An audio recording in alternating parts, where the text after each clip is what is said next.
ലോക കേരള സഭ പിണറായി വിജയൻ സർക്കാർ നടത്തുമ്പോൾ അതിൽ ഒട്ടനവധി പ്രതീക്ഷയുടെ താളുകളാണ് ഉദിച്ചു വരുന്നത്.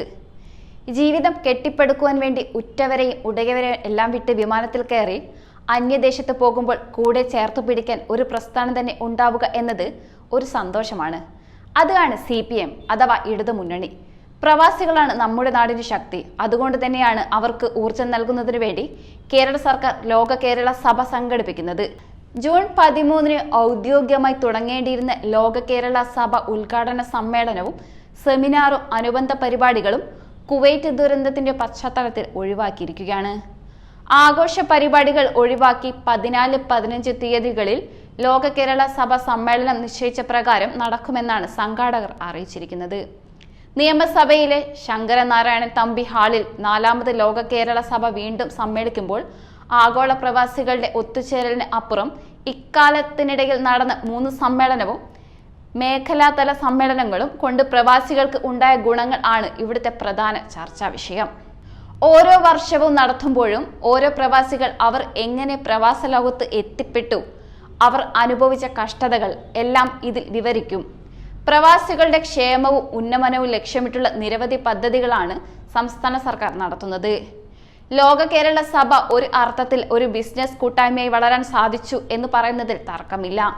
പ്രവാസ ലോകത്ത് എന്തെങ്കിലും സംഭവിച്ചാൽ നമ്മുടെ മലയാളികൾക്ക് സുരക്ഷിതമായി തന്നെ സർക്കാരിനെ ബന്ധപ്പെടാൻ ഉള്ള സ്വകാര്യമായ നോർക്ക സ്ഥാപനവും സർക്കാർ ആവിഷ്കരിച്ചു. അതിൽ അവർക്ക് വേണ്ട എല്ലാ സഹായവും ഉണ്ട്. കൂടാതെ പ്രവാസികളെ ലക്ഷ്യമിട്ട് ഒട്ടനവധി പദ്ധതികളാണ് സംസ്ഥാന സർക്കാർ ആവിഷ്കരിക്കുന്നത്. കോടികൾ മുടക്കി സമ്മേളനങ്ങൾ നടത്തുന്നത് കൊണ്ട് തന്നെ പ്രവാസികളുടെ കാതലായ വിഷയങ്ങളിൽ സുപ്രധാനമായ നിലപാടുകൾ സ്വീകരിക്കാൻ സംസ്ഥാന സർക്കാരിന് കഴിഞ്ഞു എന്നതിൽ യാതൊരു സംശയവുമില്ല.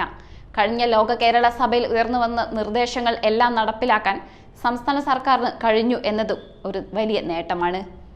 ചില നിർദ്ദേശങ്ങൾ കേന്ദ്ര സർക്കാരുമായിട്ടും കേന്ദ്ര വിദേശകാര്യ മന്ത്രിയായിട്ടും ചർച്ച ചെയ്യേണ്ടതുണ്ട്.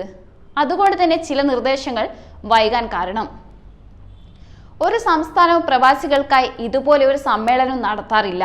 അത് ഉറപ്പാണ്. ഇക്കുറി 351 അംഗങ്ങളാണ് സമ്മേളനത്തിൽ പങ്കെടുക്കുന്നത്. കഴിഞ്ഞ തവണ ഉൾപ്പെടുത്തിയ ഒരു തൊഴിലാളി വനിതയും ഇത്തവണ ഉൾപ്പെടുത്തിയ പ്രവാസി ഡ്രൈവറും ഉൾപ്പെടെ അംഗങ്ങളാണ്. 3 കോടി രൂപയാണ് ഇതിനായി സർക്കാർ അനുവദിച്ചത്. നിക്ഷേപം ആകർഷിക്കും. പ്രവാസികളുടെ ക്ഷേമത്തിന് മുൻഗണന നൽകും. പുതിയ സംരംഭങ്ങൾക്ക് സബ്സിഡികൾ ഉൾപ്പെടെ നിരവധി ആനുകൂല്യങ്ങളും മുൻ ലോകസഭയിൽ സർക്കാർ നൽകിയ വാക്കുകൾ നടപ്പിലാക്കിയിട്ടുണ്ട്. എന്നാൽ പ്രതിപക്ഷം ഇതിനെ എല്ലാം എതിർത്തു നൽകുന്ന കാഴ്ചയാണ് നമ്മൾ കാണുന്നത്. അവരുടെ ജോലി എതിർക്കുക എന്നത് തന്നെയല്ലേ. പ്രതിപക്ഷത്തെ പറഞ്ഞിട്ട് കാര്യമില്ല.